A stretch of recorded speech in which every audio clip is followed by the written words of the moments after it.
மாவட்ட தலைவர் வானவில் அவர்களே மற்றும் திராவிட முன்னேற்ற கழகத்தினுடைய மாவட்ட பொருளாளர் சகோதரர் ஸ்ரீராம் அவர்களே, நகரத்தினுடைய செயலாளர் சுப்பிரமணியம் அவர்களே, விடுதலை சிறுத்தைகள் கட்சியினுடைய மாவட்ட செயலாளர் கருப்பையா அவர்களே, மதிமுகவுடைய மாவட்ட செயலாளர் கோபால்ராஜ் அவர்களே மற்றும் வருகை தந்திருக்கக்கூடிய சகோதரர்களே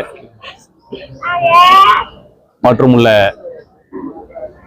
பல்வேறு தோழமை கட்சிகளினுடைய நிர்வாகிகளே, உங்கள் அனைவருக்கும் என்னுடைய முதற்கண் நன்றியையும் வாழ்த்துக்களையும் நான் தெரிவித்துக் கொள்கின்றேன். இங்க நம்முடைய திராவிட கழகத்தினுடைய தோழர் அவர்கள் இந்த பணியை பற்றி வாழ்த்தி பேசினார். அதோடு பெரியார் ஒரு கொள்கை முழக்கத்தை முன்வைத்தார். கடவுளை மற மனிதனை நினை என்று சொன்னார். எதற்காக அப்படி ஒரு நிலைப்பாட்டை அவர் எடுக்க வேண்டிய ஒரு நிலை வந்தது என்று சொன்னால், நம்மை சுற்றி இருக்கக்கூடிய மனிதர்கள் கஷ்டப்படும் போது, சிரமப்படும் போது, வறுமையில் அவர்கள் துடித்துக் கொண்டிருக்கும் போது, நோய்வாய்ப்பட்டிருக்கும் போது அதை பற்றியெல்லாம் எதுவுமே கவலைப்படாமல் கடவுளுக்காக என்று சொல்லி பல்லாயிரக்கணக்கான கோடி ரூபாய்களை கொட்டி கொடுப்பதை அவர் எதிர்த்ததனுடைய ஒரு விளைவுதான் அந்த வாசகம். மனிதனை நேசிப்பதுதான் கடவுளுக்கு செய்யக்கூடிய ஒரு மிகப்பெரிய வணக்கம். மனிதன் மீதான அந்த கருணையை அவர்கள் நோயுற்றிருக்கும் போது, அவர்கள் நோயாளிகளாக இருக்கும் போது அந்த நோய் தீர்ப்பதற்காக, அவர்கள் பசியில் இருக்கும் போது, வறுமையில் இருக்கும் போது அந்த வறுமையை போக்குவதற்காக, பசியை போக்குவதற்காக எந்த மனிதன் பாடுபடுகிறானோ அவன் மனிதர்களுக்கு மட்டும் உதவவில்லை, இறைவனை வணங்கி கொண்டிருக்கிறான் என்பதை இஸ்லாமும் வலியுறுத்துகிறது மிக தெளிவாக. அடுத்த வீட்டுக்காரன் பசி இருக்கும் போது நீ வயிறு முட்டை சாப்பிடாத அப்படின்னு வலியுறுத்தக்கூடிய நிலையில, கஷ்டப்படக்கூடிய சிரமப்படக்கூடியவன் இடத்தில் போய் நின்று கொள், நான் உன்னோடு இருக்கிறேன், நீ கவலைப்படாத அப்படின்றதுக்கான ஒரு நிலைப்பாடு தான் கொரோனா காலகட்டத்தில் நீங்க சகோதரர் சொல்லி காட்டியதை போன்று உயிர் பயம் எல்லாருக்கும் இருந்துச்சு. அது நிலை அந்த இடத்துல போய் இறந்த உடல்களை எடுத்து அடக்கம் செய்யக்கூடிய பணியில் இந்த சகோதரர்கள் தமுக மனித மக்கள் கட்சியினுடைய சகோதரர்கள் ஈடுபட்டார்கள்.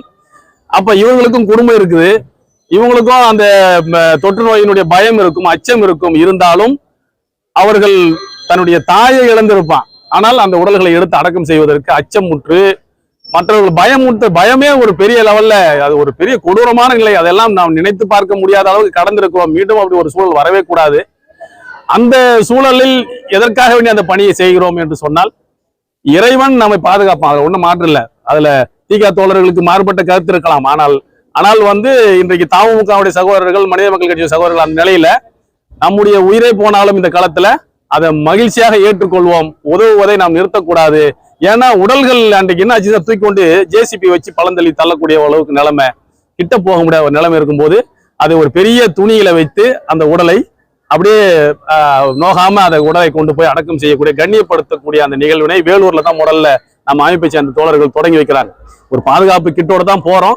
ஒரு சில நோய்பட்டு ஒரு சில பேர் இறந்து போகக்கூடிய ஒரு சூழல்லாம் உருவானது. ஆனாலும் அதை பற்றி கவலைப்படல. அதை நம்முடைய முதலமைச்சர் அவர்களை, எதிர்கட்சி தலைவர் அந்த பணியை பாராட்டி இணைய வழியில நடந்த வெள்ளி விழா மாநாட்டில் பேசும்போது சொன்னார், சாதி மதங்களை கடந்து அவரவர்கள் சாதி மத வழக்க பிரகாரம் அந்த உடல்களை அடக்கம் செய்த தமுக சகோதரர்களுடைய அந்த பணி மனிதநேயத்தின் உச்சம். எனவே அதற்கு நான் சல்யூட் செய்கிறேன் என்று அன்றைக்கு நம்முடைய முதலமைச்சர், எதிர்கட்சி தலைவர் அன்றைக்கு அவர் சொன்னது இன்றைக்கும் நம்முடைய மனதில் நிலநாடி கொண்டிருக்கிறது. அதே போன்று இன்னைக்கு தமுகவின் சார்பில் ஒரு 204 ஆம்புலன்ஸுகள் இன்றைக்கு இயங்கிக் கொண்டிருக்கு தமிழ்நாடு முழுக்க. 240 ஆம்புலன்ஸுகள் 2007 முஸ்லிம் சமூகத்திற்கு 3.5 விழுக்காடு இடஒதுக்கீடு முத்தமிழர் கலைஞர் அவர்கள் கொடுத்த போது அவருக்கு ஒரு நன்றி அறிவிப்பு மாநாட்டை நாங்கள் சென்னையில நடத்தினோம். அந்த மாநாட்டில் பங்கு பெற்ற கலைஞர் அவர்கள் இதை பற்றி எல்லாம் தெரிந்து கொண்டு, அப்போ 31 ஆம்புலன்ஸ் இருந்துச்சு 2007. அது தெரிந்து கொண்டு இந்த பணி ஒரு அன்பு இல்லம் போல, கருணை இல்லம் போல தமிழ்நாடு முழுக்க பரவி இருக்கக்கூடிய தமுக செய்யக்கூடிய இந்த பணியில் என்னையும் நான் இணைத்துக் கொள்கிறேன், என்னுடைய சொந்த பணத்திலிருந்து 2 ஆம்புலன்ஸ்களை வாங்கி தருகிறேன் என்று வாங்கி கொடுத்து அந்த ஆம்புலன்ஸ்களையும் நாம் இணைத்து இன்றைக்கு இயக்கிக் கொண்டிருக்கோம். அப்ப இந்த பணிகள் என்பது தொடர்ந்து உரிமை மறுக்கப்பட்ட இந்த சமூகத்தினுடைய உரிமையை மீட்டெடுப்பதற்கான போராட்ட காலம் ஒரு பக்கம் நடந்து கொண்டிருந்தாலும், மனித நேயத்திற்கான மக்களோடு சேர்ந்து செய்யக்கூடிய அந்த கருணை பணிகளும் சேவை பணிகளும் தொடர வேண்டும் என்பதற்காக வேண்டி இந்த 28 ஆண்டுகளை தொடர்ந்து நாம் இன்றைக்கு பயணப்பட்டு கொண்டிருக்கிறோம். இன்றைக்கு மக்களுடைய நோய் தீர்ப்பதற்காக இந்த முகாம் நடந்து கொண்டிருக்கிறது. இன்றைக்கு இந்த தேசத்துக்கு ஒரு நோய் பிடித்திருக்கிறது.